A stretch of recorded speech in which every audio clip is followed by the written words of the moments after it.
This is the Business Leadership Series Minute with your host and best-selling author of Don't Buy a Duck, Derek Champagne. Yeah, so I think there was certainly a turning point there.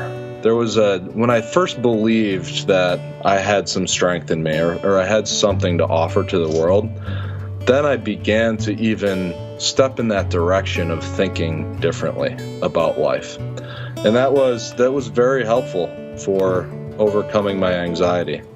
And so then I got into a mode, but I didn't have the right tools and I didn't have the right people in my life.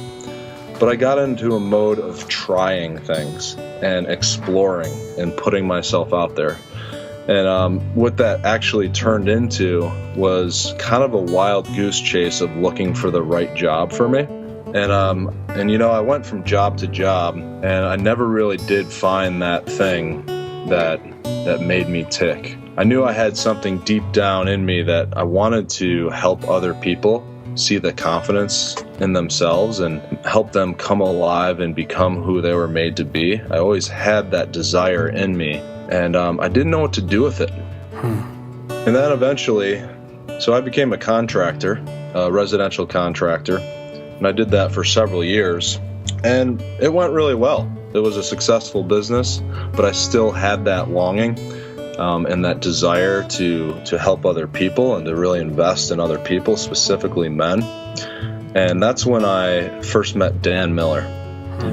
I listened to his podcast, and he talked about coaching as a career and how to be creative about how to set up a business around coaching. And a light bulb went off in my head, and I said, I need to spend some time with this guy.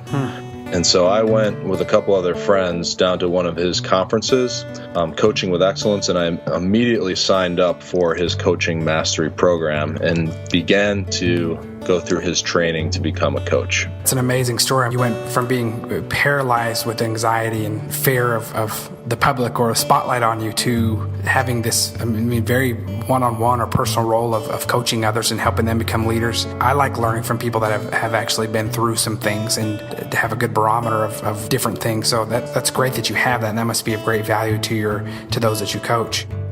To hear full episodes of the Business Leadership Series, visit blsnow.net.